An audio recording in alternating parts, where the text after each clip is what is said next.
After the dust settled and the battle with Voldemort came to an end, the wizarding world was finally able to celebrate the triumph of good over evil. However, it also marked the beginning of an uncharted chapter in wizarding world history. And because the books and films came to an end, we never gained much insight into what became of the places and characters that we grew to love. We were given a brief epilogue that offered a tiny snippet of what their lives looked like 19 years later, but besides that, nothing. And this leaves a significant gap that remains largely unexplored, not to mention the many years that have passed since the epilogue.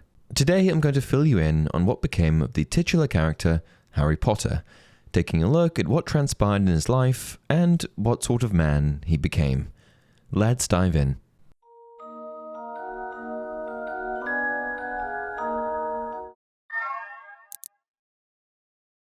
Hey everyone, welcome to another installment of Harry Potter Theory. The first chapter in Harry's post-war life began straight away in 1998, immediately following the Dark Lord's defeat. With Voldemort's fall, one of the first orders of business was rebuilding Hogwarts, which left the door open for many of Harry's peers to return to school and finish their magical education. However, instead of returning to Hogwarts, Harry instead chose to pursue his magical career.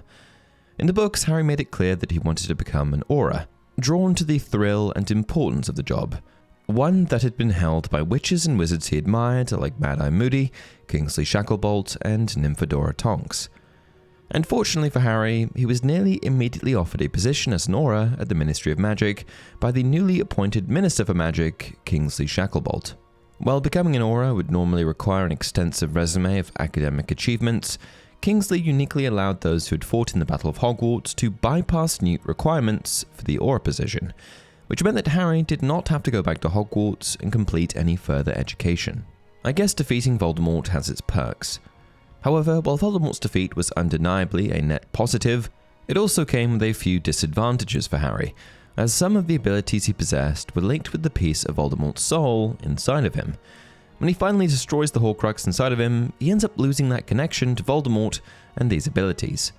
For example, after Voldemort's demise, Harry discovers that he is no longer a Parselmouth, directly supporting that his link to Voldemort provided him with access to abilities that were not his own. It's a little unclear what other skills he may have lost or to what extent his magical abilities may have diminished, but I believe he likely lost the ability to use legilimency and maybe even a bit of his dueling ability. That said, Harry was still an exceptionally gifted wizard, driven by determination and natural talent, with a bright future ahead of him. 2000. Following the Battle of Hogwarts, Harry was not the only member of the fabled trio to immediately pursue a career in the Department of Magical Law Enforcement.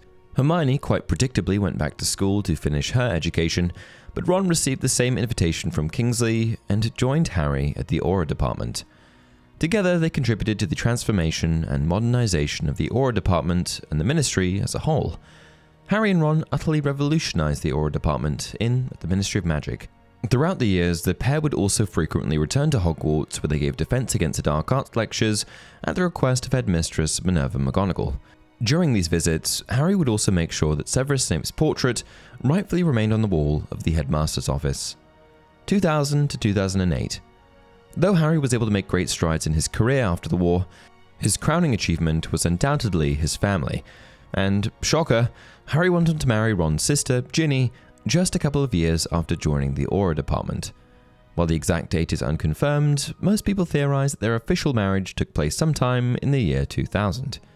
We see Harry and Ginny hand in hand, waving their children off to school during the epilogue, a heartwarming moment that solidified their journey from childhood sweethearts to loving parents. And together, they built a life centered around family, balancing their careers while raising their 3 children, James Sirius, Albus Severus, and Lily Luna. The first of their children, James Sirius Potter, was born sometime between the summer of 2003 and fall of the following year. His first name was taken from his paternal grandfather, James Potter, and his middle name, Sirius, was taken from Harry's godfather, Sirius Black III. Albus Severus Potter was the second child from Harry and Ginny's relationship. Albus was born just 2 years after his older brother James, sometime between 2005 and 2006. He was named in honor of 2 of the most influential figures in Harry's life, Albus Dumbledore and Severus Snape. Lily Luna Potter, born sometime between 2007 and 2008, was the third and final child from Harry and Ginny's marriage. She was also their only daughter, which was a relief for Harry and Ginny after the headaches they got from Albus and James's rough-housing childhood. Her first name was taken from Harry's mother, Lily, and her middle name, Luna, was in honor of Luna Lovegood. While Harry's an exceptional father to all three, one important thing worth noting is that he also played a significant role in the life of Teddy Lupin, the orphaned son of Remus Lupin and Nymphadora Tonks. Though Teddy was officially raised by his grandmother, Andromeda Tonks, Harry remained a constant presence in his life, stepping in as a mentor and father figure whenever he could. Harry also ensured that Teddy never felt alone, inviting him to time with the Potter and Weasley families whenever possible. At one point in time, Harry's children expressed their desire for Teddy to move in with them, but Harry pointed out that Teddy was already at their house for dinner 4 nights a week, practically living with them as it was. He treated him as an extension of his own family, offering guidance, support, and a connection to the parents Teddy never got the chance to know.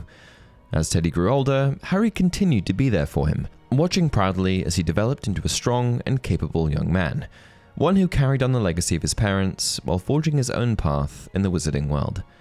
Despite having a family to take care of, Harry was simultaneously able to make his way up through the ranks of the auror department, and by the year 2007, at the tender age of just 26, Harry was finally appointed as head of the auror office, earning a highly prestigious role that no one his age had ever held before. His leadership marked a new era for the department. With first-hand experience battling the dark arts and an unwavering commitment to justice, Harry spearheaded major reforms, modernizing auror training and ensuring that new recruits were better prepared to face emerging threats. Under his guidance, the department became more efficient, proactive, and respected than ever before. By this time, Hermione had joined Harry and Ron at the Ministry and was working in a senior role at the Department of Magical Law Enforcement. Here, she worked closely with Harry to help reshape the Ministry for the better. With her sharp mind and dedication to justice, she played a key role in eliminating outdated, prejudiced laws and ensuring fair treatment for all magical beings. And while Ron initially joined Harry in the auror office, he later chose a different path, and after just a couple of years as an auror, he decided to step away from the high-pressure lifestyle and instead join his brother George in running Weasley's Wizard Wheezers. I don't think that George would ever get over losing Fred, which makes me feel so sad.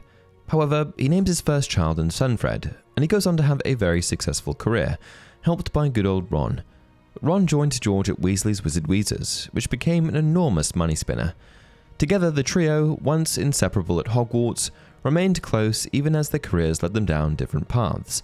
They had spent their youth fighting for a better world, and now, as adults, they were each playing a part in shaping its future. Despite their demanding careers, Harry, Ron, and Hermione always made time for one another, frequently gathering with their families for holidays and special occasions. Of course, this was made even easier by the fact that their lives were so deeply intertwined. After all, both Harry and Hermione had married into the Weasley family, solidifying their bond even further. Sometime during this period, all 3 members of the trio were immortalized on their own chocolate frog cards, cementing their legacies and accolades in wizarding history. In the years after the war, Harry got some clarity on a number of his relationships, and it's later revealed by Rowling that, despite Harry's cousin Dudley's years of abuse toward him, they were eventually on Christmas card terms. As he grew older, Dudley developed into a decent man, very much unlike the tyrannous force of nature that he embodied in his youth. Dudley even eventually got married and had a family of his own, raising 2 Muggle children. Harry and Dudley would still see each other enough to be on Christmas card terms, but they would visit more out of a sense of duty and sit in silence so that their children could see their cousins. Although they never quite became friends, Harry and Dudley were certainly cordial to one another, likely stemming from the mutual respect that they gained for one another later in life. As for Vernon and Petunia, it's entirely possible that Harry may not have seen them again, as their relationship was never particularly good. Though Petunia certainly harbored affection for Harry deep within, she never made the same attempt that Dudley made to reconcile with him, which was likely the reason for them never reconnecting. After the fall of Voldemort, the Dursleys were simply escorted back to their home in Little Whinging. And so far, this just about covers everything up to the epilogue. 2017. The Harry Potter epilogue occurs 19 years after the original story ends in the year 2017, and though it offers just a brief glimpse into Harry's life, it's clear that Harry's story didn't end at platform 9 3/4. It was just another beginning. Notably, this is when the events of the Cursed Child occur. I know, I've read the comments, most of you do not like the cursed child, but I don't want to leave any stone left unturned in this particular video. I won't get into the entire plot of the cursed child, but basically, Harry's life looked a bit like this. In September of 2017, he and Ginny took their children to King's Cross Station to see their sons, James Sirius and Albus Severus, off to Hogwarts. On this visit to King's Cross, Harry's son Albus expressed fear of being sorted into Slytherin, and Harry ends up reassuring him that the Sorting Hat would consider his choice just as it had for him years before. However, things weren't quite as straightforward for Albus, and as he struggled under the weight of his father's legacy, his relationship with his dad became increasingly strained. By 2018, Albus had grown even more distant and resentful, feeling like he could never escape his father's shadow. His friendship with Draco Malfoy's son Scorpius only added to the tension, and Harry, still wary of Draco's past, had serious doubts about the boy's influence. Things came to a head when Harry, convinced the friendship was doing more harm than good, demanded that Albus cut ties with Scorpius. However, when Albus refused, it just widened the rift between them, and as the year went on, every attempt Harry made to guide his son seemed to backfire, only driving them further apart. By 2019, things had gotten even worse, and when Harry gave Albus a Hogsmeade permission slip, Albus burned it in front of him. By this time, it's revealed that Harry's aunt Petunia had passed away. After her death, Dudley discovered Harry's baby blanket, the same one his mother, Lily Potter, had wrapped him in as a child, among her belongings, and chose to return it to Harry. Hoping it would serve as a way to reconnect with Albus, Harry gifted the blanket to him, but the gesture was met with cold rejection. This is the last thing I had from my mum. The only thing. I was given to the Dursleys wrapped in it. I thought it had gone forever, and then, when your great-aunt Petunia died, hidden amongst her possessions, surprisingly, Dudley found this, and he kindly sent it on to me. And ever since then, well, any time I've wanted luck, I've found it and just tried to hold it.